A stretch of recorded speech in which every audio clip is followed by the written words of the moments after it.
Hi everyone, this is Kyle with JMF Marketing, and today I'm going to walk you through your JMF fulfillment invoice.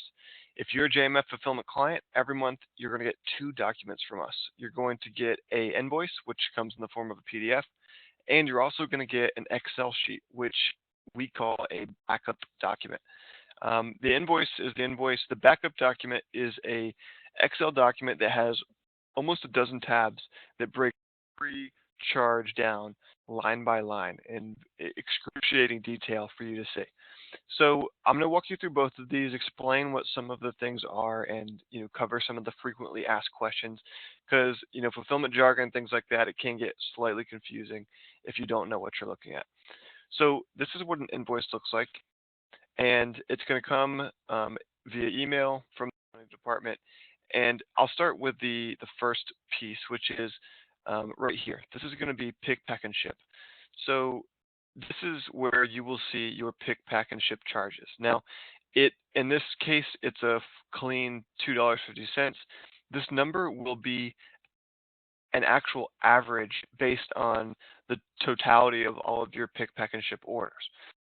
Your agreement, your pick, pack, and ship agreement might be, $1.50 or $4 with us. It's still going to average out over the complete spectrum of your orders that month. So it might not be the flat number that's in your pricing document. It's going to be an average. So this could either be, lower or a little higher, depending on whatever the average is. Now, breakdown will be evident in the backup document. So if you want to see exactly how it breaks down, you will be able to see the pick and pack charge on an individual basis per order, and we'll cover that next. Freight is going to be this line right here. This is the actual shipping for your orders. So whether we shipped your stuff USPS, UPS, FedEx, the shipping cost for your orders will be here on this. Delivery, this is for local delivery. If we made, our trucks went to Miami or went to West Palm to pick up or drop something off, that will be here. Order palletization is if you have a big order that requires us to create a pallet, wrap it, band it, ship it out via LTL, we charge $20 to wrap it, band it, put the protective corner, and make sure it's ready to go. This is what that will look like. International order processing, our standard fee is $5 per international order to process the customs paperwork. That's something that we do to make sure your orders pass through customs cleanly and without hassle. Again, all these charges are just for example purposes. They don't your actual agreement with us. Some of these might be different depending on your pricing agreement. Materials. So this is the actual boxes, tape, and bubble wrap, packing paper that we have incurred on your account.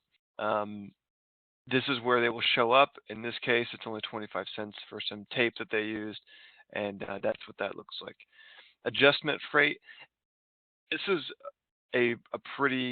can be a pretty confusing thing if you don't know what this is. So when we bill freight, and by saying we, I mean when UPS bills your customers freight and you bill anybody freight, the day that you ship your package, they're actually providing an estimate of the shipping cost. It's actually not a hard quote. And I say estimate because it actually changes. So the day that you print your label to 30 days later when you actually receive the UPS bill at the end of the month, it could change a little bit. And it actually does, because UPS, for example, is tracking everything in their pipeline when they deliver a package. And if that UPS driver has to walk up a flight of stairs, they're going to punch that on that little device they have in their hands, and it's going to add a charge to your shipping. That's something that obviously nobody can anticipate when we are the day that we're shipping on a package. So that's why there's sometimes a disconnect. Now, it goes both ways. Sometimes an order could be cheaper than they estimated. Sometimes it could be a little more. It's usually pretty close, within 1 to 5%. So if you see this line, adjustment freight, what does that mean? That's exactly what it is. That means that they charged you originally $3.50 to send this package, and it actually ended up being $3.55. So the 5 cents we would need to cover. The opposite can happen as well, where it was actually 10 cents cheaper. We would credit you 10 cents and then move on. Boxes received.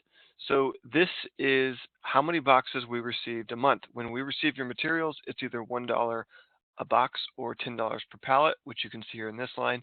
We don't count boxes on pallets. A pallet is just a pallet. So whether it's 100 boxes on a pallet, just a flat 10 bucks. Management. This is account management. So you likely have a minimum account management because we have all of our clients because we want your account manager to be involved. This is what that looks like. This is where it will be here. Again, on the backup document, you will see a complete breakdown of all the management that occurred on a line-by-line basis, tracked down to the minute. Pallet storage, right here, pretty self-explanatory. Now, one note, you will see another charge on here occasionally for storage, and it will have a prefix before it, which will be previously unbilled pallet storage. It'll be, pallet storage with previously unbilled before it. This, and this is usually causes some confusion, so we'll take a second and explain this. When we bill storage, we pre-bill storage the same way you. So say, for example, you're getting this invoice in February. We're actually pre-billing you for the 3 pallets you have in storage for March. So you're going to pay March storage ahead of time. Now, we may receive 2 or 3 more pallets mid-March, and obviously we didn't bill for those. So if you ever see previously unbilled pallet storage, that's what it is. To quote unquote previously unbill those, because when we billed you for March, which was actually at the beginning of March, we didn't have those pallets. We're going to back bill for those, and then that's why it appears that way. Returns, this is how many returns you have. Charge will be seen here. So that's the invoice in a nutshell. I'm going to walk you through the backup document now, which looks just like this. As you can see, it is just like we talked about. It's a very detailed document that breaks down everything on a line-by-line basis. So this is the orders tab, and you can see here, these are our order numbers. And each order, we provide all of this detail for. The ship date, the billing date, the invoice number. We're going to give you all of these details. The actual fulfillment cost, which is right here. This is what it actually costs to pick and pack it. This is the shipping cost right here. You can see here we had a pretty big LTL order. And then it's going to break down the order details for you too. Number of SKUs, number of pallets or boxes, et cetera, et cetera. A lot of tabs down here for every single type of charge that we incur on a month-to-month basis. Here's receiving. You can see exactly what we received. Management, which is a helpful one sometimes. Again, like I said, management is broken down on a line-by-line basis. We record down to the minute. So you can see every management incursion that's made this month is here. You can see the exact tasks that they were doing with notes, and that way you know exactly how your account manager is spending their time when they're billing you for it. Returns, and then finally the invoice key summary. So this is your JMF invoices and backup document in a nutshell, and I'm always here to help and answer further questions about this.